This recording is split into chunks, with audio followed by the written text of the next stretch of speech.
mga kapatid, nandito na naman po si Malo de los Santos para po magbigay ng opinion or reaction po dito sa sinabi nga kung tuluyan na nga hindi na matatapos ang bahay ni Kuya Oliver. Ano po?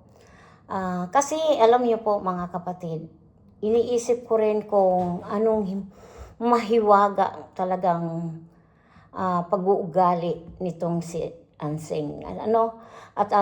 Ito nga po at naiisip ko po pag ako po ay bumalik ng Pilipinas at nagbakasyon, ay gusto ko pong makita talaga si Ansing kung anong klase o mahiwagang ugali nga. Pasensya na kayo mga kapatid. Kung may mapapansin man kayo na hindi ako bastang makatawa talaga po, dahil po ako talaga po ngayon ay nagdudusa sa aking ngipin. At ito nga, may appointment ako ng UBD. Wibis po. UBD po ay Wibis. Sa Italiano po ay UBD. Mayroon po akong appointment at kailangan ko na po talagang ipatanggal. Dahil ang hirap po talaga po mga kapatid, at ngayon nga po wala akong ngipin sa harapan dahil isa sa mga nagko-cause ng sakit mga kapatid. Kaya medyo nahihirapan po tayo. Dahil 'di ba, kung naranasan mo, sino ang nakakaranas po ng sakit ng ngipin? Buong katawan ay nananakit, lalong-lalo na sa ulo. Ito nga po ay masasabi ko lang kung matutuloy pa o hindi ang bahay, pero nasa kay Daddy Frankie na po yan. Ang desisyon, kami po ay nandyan lang para sumuporta. At ito nga po, pag-usapan natin talaga si Ansing kung ano po talaga. Dahil naihiwagaan po talaga ako sa pagkatao niya mga kapatid. At hindi ko po masabi talaga kung anong mayroon. Hanggat hindi ko po nakikita ang isang tao, wala po talaga akong karapatan sabihin. Dahil tayo po, lahat tayong mga tao, may mga kanya-kanya tayo, lalo na po yung mga reactor or may mga mga kanya-kanya po yan na tinatawag na opinion. May mga kanya-kanya tayong ugali, diba po? Kasi ako minsan po, kung anong nakikita nyo sa akin, yun na po ako. Hindi ko sinasabing perfect akong tao. May mga pagkakamali din po ako. Pero hanggat kaya kong umiwas sa anumang issue, umiiwas ako. At yung mga magtatanong nga po, sasagutin ko na po kung bakit daw iniwan ko na si Rowell of Malalag. Ayaw ko lang po ng issue. Kasi marami akong mga kaibigan na magkakahati po yung opinion.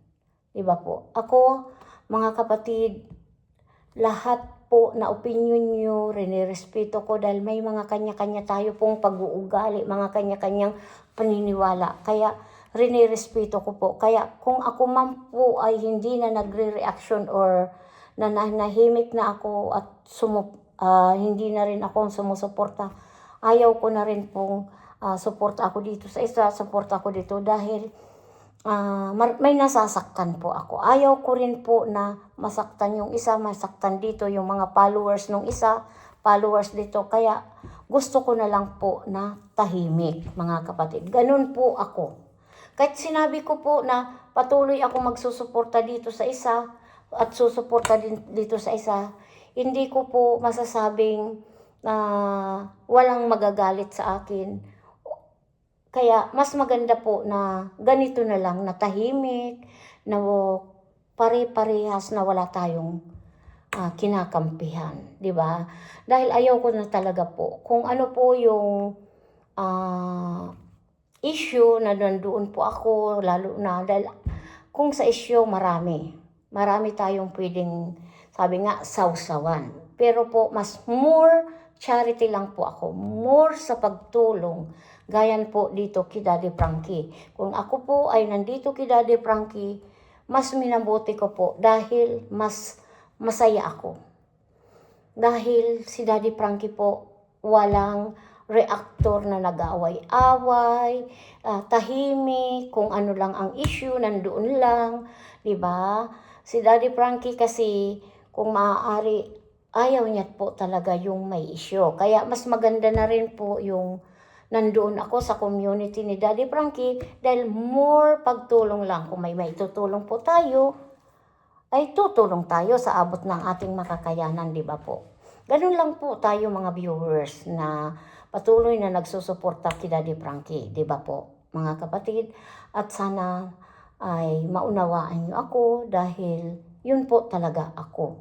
Na masaya ako kung nasaan ako, masaya na ang buhay ko na walang gulo, walang issue. Dahil pag tayo po ay sumanib or makialam na naman, makisawsaw sa mga issue, ay wala na po tayong iniba sa ibang tao, sa ibang mga gumagawa ng issue, di ba? Wala po tayong pakialaman dahil may mga kanya-kanya tayong mga channel, di ba? May mga kanya-kanya tayong may mga isip, ano? Dahil kung naisip ko at iyon ang desisyon ko na huwag makisali sa issue, mas maganda po yun, di ba? Tayo po ay walang pakialaman, di ba po? Yun lang po ang masasabi ko, na ayaw ko talaga pong yung nakikialam. Dahil minsan wala naman tayong alam, ay makikialam, ay hindi po maganda yun na may masabi lang, ano? Ako talaga iniiwasan ko. At dito nga kay Ansing, yung mahiwagang Ansing, ang tangi ko lang masasabi sa iyo ay gusto kong makilala ka dahil nahihiwagaan talaga ako sa iyo. Na yung paulit-ulit mo, yung nagsasabi ka pag susori mo, kaya ang naaapektuhan po talaga dito yung kapatid nyo.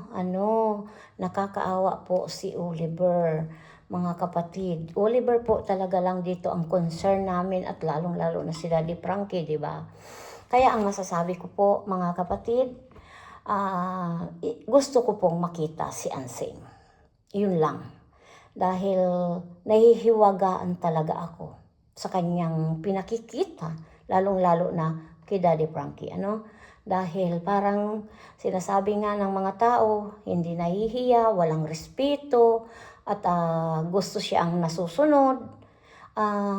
Titingnan natin po, mga kapatid, kung ano talaga po ang mayroon kay Ansing. Yung pagiging ay naku, Diyos ko po talaga, ang hirap po talagang magbigay ng opinion sa taong hindi natin kilala, kung ako man ay nakakapagsalita talaga, yun yung pinakikita po talaga ng dito ni Ansing, Kaya pagbalik ko nga po, isa sa mga gusto kong makita na mahiwagang Ansing, di ba po?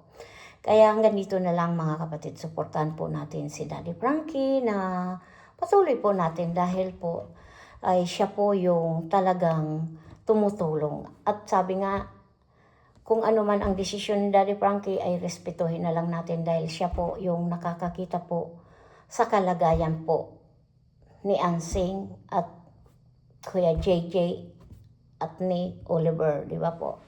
Kaya doon po tayo yung respeto.